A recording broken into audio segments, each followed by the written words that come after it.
Hotez is a pediatrician from Texas who became moderately famous on MSNBC during the COVID lockdowns as a Biden shill and a vaccine promoter. Hotez read Anna Merlin's piece and then huffily retweeted it. Effectively, why is Bobby Kennedy allowed to talk in public?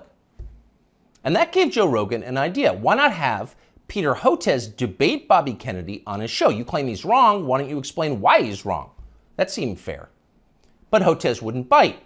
So Rogan offered to give $100,000 to Hotez's favorite charity if he agreed to come on. Soon others made their own pledges and the pot swelled to over $1 million. But still, Peter Hotez wouldn't come. Instead, he scampered back to MSNBC, where one of the channel's oilier hosts assured him he was doing the right thing by dodging the debate.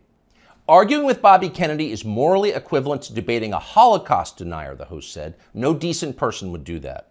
And of course, Hotez agreed. Quote, 200,000 Americans needlessly perished because they believed the anti-vaccine disinformation and refused to take a COVID shot. So really, talking to Bobby Kennedy would be a lot like abetting murder. And Peter Hotez, MD, PhD, was not going to do that. But wait a second, you ask yourself. Let's think about those numbers. 200,000 people died because of vaccine disinformation from Bobby Kennedy and people like him?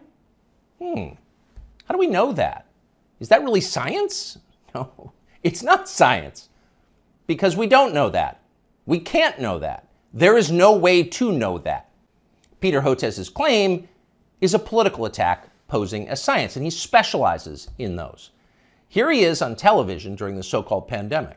It's all about mask compliance. That's going to be absolutely critical, because if you don't have masks, remember, this virus aerosolizes. So even 6 feet is not enough. It can go 17, 18 feet, several meters. What we really have to do is have vaccine mandates in the schools. We should have a rule that anyone who walks into a school over the age of 12 has to be vaccinated. This is the nature of the anti-vaccine movement in this country. It's somehow married now to far right-wing extremism and white nationalist group. Anyone who's unvaccinated and has been lucky enough to escape COVID, your luck is about to run out. And I call it anti-science aggression coming from Senator Rand Paul, Senator Johnson, members of the House of Representatives, in addition to those two senators, are killers.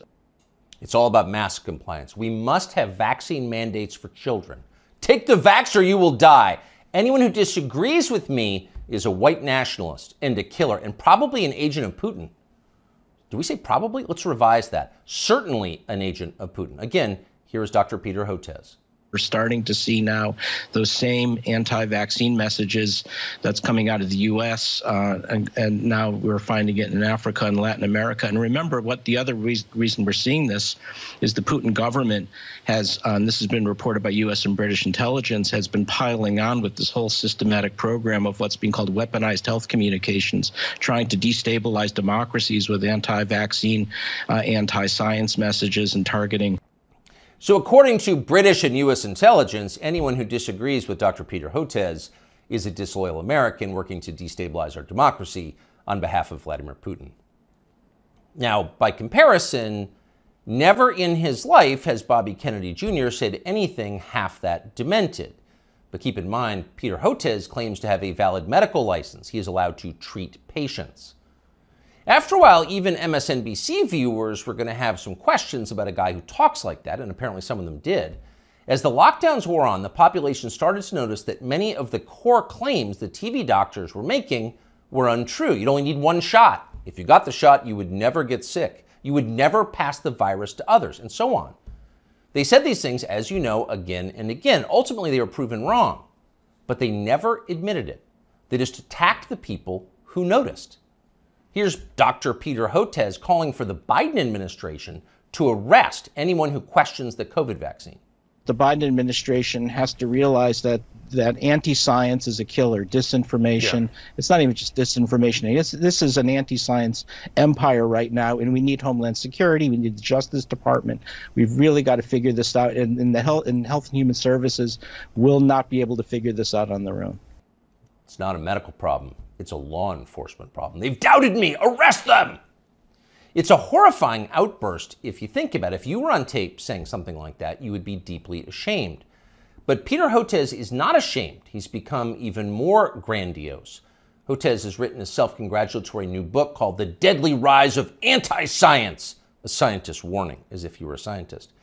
Here's how Hotez describes himself in the book's promotional literature. Quote, during the height of the COVID-19 pandemic, one renowned scientist in his famous bow tie, appearing daily on major news networks such as MSNBC, NPR, and BBC, and others, Dr. Peter J. Hotez often went without sleep, working around the clock to develop a nonprofit COVID-19 vaccine and to keep the public informed.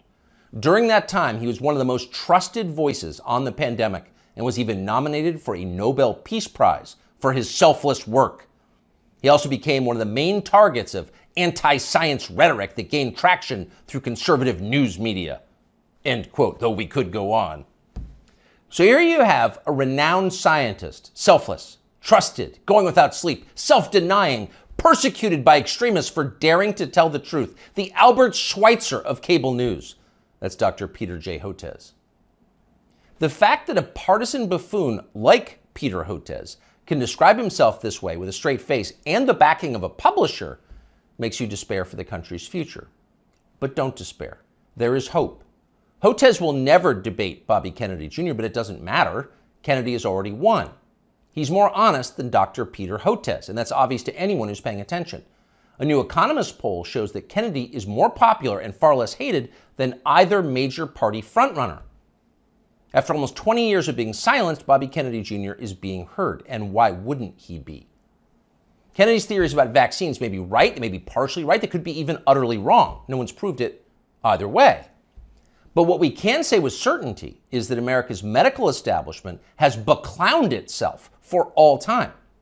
Its official positions on vaccines, psychiatric drugs, puberty blockers, reassignment surgeries, a long list of other politically fashionable priorities have no connection whatsoever to legitimate science. It's all effectively witchcraft. At the annual meeting of the American Medical Association in Chicago last week, for example, delegates issued a statement attacking the body mass index as a tool of, quote, racist exclusion, which has caused historical harm. Next year, they will denounce thermometers and stethoscopes. They're insane. Compared to them, Bobby Kennedy is a mainstream figure, and people understand that. That's why he's winning.